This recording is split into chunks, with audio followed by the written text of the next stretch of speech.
ਨਾਤੇ ਦੇ ਨਾਲ ਅਸੀਂ ਅੱਜ ਠੰਡਿਆਣੇ ਨਹੀਂ ਆਏ ਹਾਂ, ਲੇਕਿਨ ਆਪਣੇ ਤੌਰ ਤੇ ਠੰਡਿਆਣੇ ਵਿੱਚ ਖਾਣੇ ਪੀਣੇ ਤੇ ਰਹਿਣ ਵਾਸਤੇ ਜਿੱਥੇ ਹੋਟਲ ਹਨ, ਉੱਥੇ ਨਿੱਕੀਆਂ ਦੁਕਾਨਾਂ ਜਾਂ ਆਰਟਸ ਵੀ ਸਹੀ ਹੁੰਦੇ ਜਿੱਥੇ ਤੁਸੀਂ ਜ਼ਰੂਰਤ ਦੀਆਂ ਚੀਜ਼ਾਂ ਖਰੀਦ ਸਕਦੇ ਹੋ। ਇਸ ਰੁਜ਼ਗਾਰ ਨਾਲ ਵابستہ ਲੋਕਾਂ ਨੇ ਜਦੋਂ ਗੱਲਬਾਤ ਹੋਈ ਤੇ ਉਹਨਾਂ ਸਮੱਸਿਆਵਾਂ ਦਿੱਤੀਆਂ ਜਿਨ੍ਹਾਂ ਨੇ ਸਹੂਲਤਾਂ ਦੇ ਬਾਰੇ ਵਿੱਚ ਦੱਸਿਆ। ਤੁਸੀਂ ਪਹਿਲੇ ਤਾਂ ਆਪਣਾ ਨਾਮ ਦੱਸੋ ਜੀ, ਤੁਸੀਂ ਕਿੰਨੇ عرصے ਤੋਂ ਇਹ ਕੰਮ ਕਰ ਰਹੇ ਹੋ? ਜੀ ਮੇਰਾ ਨਾਮ محمد خالد قریشی ہے جی.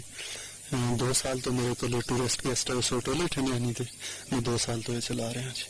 خالد صاحب یہ دسو کہ یہ ٹھنڈیانی کا علاقہ سیر و سیاحت کے حوالے نال کتنا اہم ہے؟ کیونکہ گلیات میں بہت سارے مقامات میں ایوبیا، نتھیا گلی، خانس پور اور دوسری جگہ، تو اس کیوں زیادہ مشہور کیوں ہے؟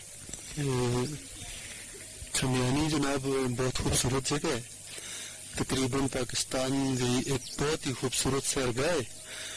موسم اتنے کا بہت اچھا ہے اور بڑے اچھے خوبصورت پرندے بھی آوازیں نے.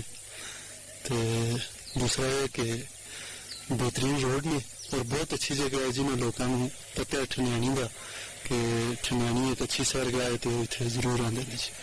اتنے جو ٹورسٹ یا سیاح لوگ آتے ہیں ملک کے کہڑے شہروں تو آتے ہیں زیادہ تر اور باہر کے ملکوں تو بھی آتے ہیں؟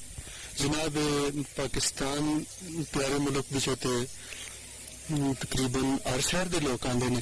کراچی، لاہور، پنڈی، اسلام آباد وغیرہ سارے ہی آتے ہیں. تو باہر دے بھی کافی گیسٹ اتنے آتے ہیں جڑے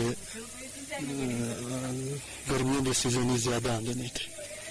تو جی ٹورسٹ آتے ہیں انہوں واسطے جہاں سہولتیں کھانے پینے دیا خاص طور سے رہائش کی لحاظ نال کچھ اس کی تفصیل دسو. جناب اتنے جڑا ٹورسٹ آتے ہیں انہوں کا رہائش واسطے اتنے ہوٹل بنے ہوئے ہیں تے اتنے کمرے باقاعدہ ملتے ہیں. انہوں کرایہ عام طور سے کتنے؟ اتنے بس بڑا نارمل کرایہ 200 تو 500 کے درمیان کمرہ مل جاتا ہے. تو پانی بہترین ہے، اچھا پانی ہے، جگہ جگہ تے چشمے نے اور بڑا خوبصورت جگہ.